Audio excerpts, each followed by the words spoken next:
guys, Ashlane here. Today I'm coming at you with something a little bit different. You guys know that I don't normally do too many farming videos, mostly strategic for Town Hall 8, 9, and 10, but hey, I am on vacation, and I've decided to try to put out 2 videos a day, so I'm going to bring you some new content, other stuff besides just attack strategy in wars and in pushing. So we're going to start out with this power farming strategy. It involves the queen and a bunch of healers, and I saw Morph using this on his baby account over in Red Elite, and I said, what is this and why is it so effective? He's been using it quite a bit, been sharing a lot of replays, and he said he found it on a channel called Powerbang Gaming. I'm sure a lot of you guys are familiar. They do a lot of great stuff over there, or I should say he does a lot of great stuff, and he has a video really outlining this strategy, and I figured it was so cool that I really wanted to share it with you guys as well, but just wanted to give credit where credit is due.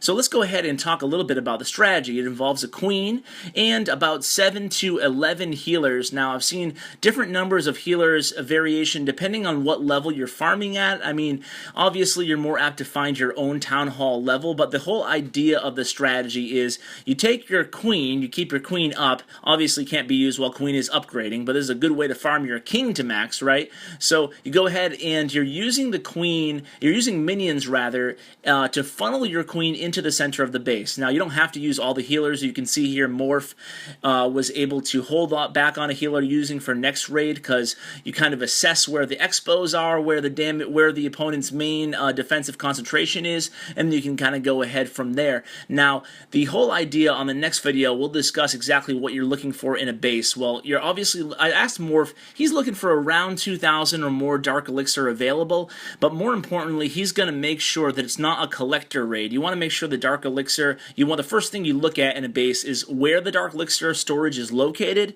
and how full it is. You can see in this case, it's about 2/3 full. You kind of have to eyeball it, so go ahead and zoom in on that Dark Elixir storage first thing and make sure there is most of the elixir in the base is located in the actual storage, not in the pumps, because this whole strategy is all based around funneling your queen with minions and some archers to the center of the base. Now, you can bring a jump spell as well as bring wall breakers, so this is one of those strategies that does take a little practice. I've seen a few of my clanmates try it and fail on their first or second tries, because you kind of have to get the hang of being able to funnel your queen to the right direction. So you're going to bring wall breakers, and you're also going to use some minions and archers, like I just said, to try to create that funnel to keep her on course to go to the center of the base.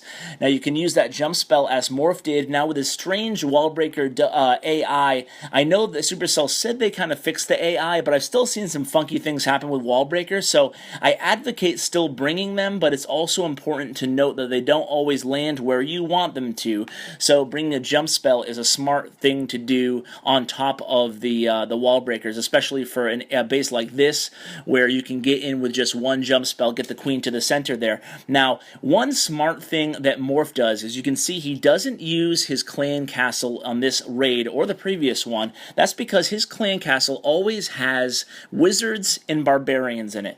Now, why wizards and barbarians? Because if you're having an emergency in one of these types of attacks and the queen looks like she's going to go off course, or the minions die very quickly, or basically the funnel just isn't working for whatever reason, the best thing to do there is to drop your clan castle that has barbarians and wizards. The barbarians actually do a great job of tanking for the wizards, and the wizards do a great job of very quickly, with their high DPS, clearing out the side units. So that is kind of an emergency thing you can do if for whatever reason the queen is going off course. Now, one rule that Morph usually follows when he's doing this Dark Elixir farming strategy is he looks for the Dark Elixir storage to be about 4 or so spaces away from the center of the base, but here is an exception to that rule. Since he has some wall breakers and a jump spell, he's able to make sure the queen, the funnels into the center of the base using the wall breakers in the outer layer and then the jump spell in the inner layer. Also, the air defense upgrading there had to be a factor in this raid while he still went for it, but oftentimes there's a couple reasons you might want to bail out on an attack. Number one is, even if there's a lot of Dark Elixir in the base, if it's very well fortified, fortified right in the dead center of the base, it might just be too much firepower for the queen to have to deal with. She might go down way quicker than you can heal her with those healers. And another reason might be if the opposition's clan castle has a really high damage troop like max balloons or like a P.E.K.K.A. or even sometimes a hound can, if your queen is under fire, sometimes she's not able to take out a hound while also dealing with expos and heavy fire from archer towers or cannons in the area.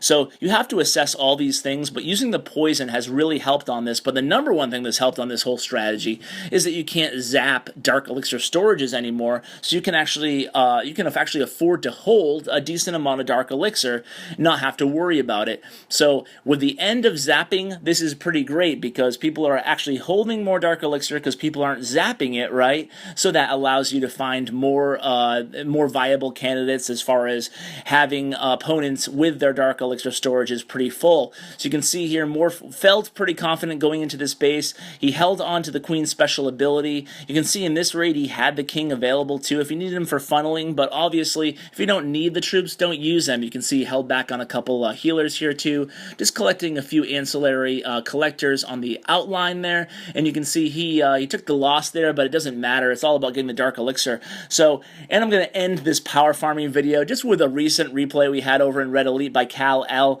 Now, Cal is going to go ahead and find this awesome attack. You can see he's a Lava Lunion type raider here, so he finds this monster whale of a hit with, oh geez, with the bonus, you're looking at over almost 6,000 Dark Elixir, and you're looking at well over $1.5 million raid here. I think it's over $1.7 million.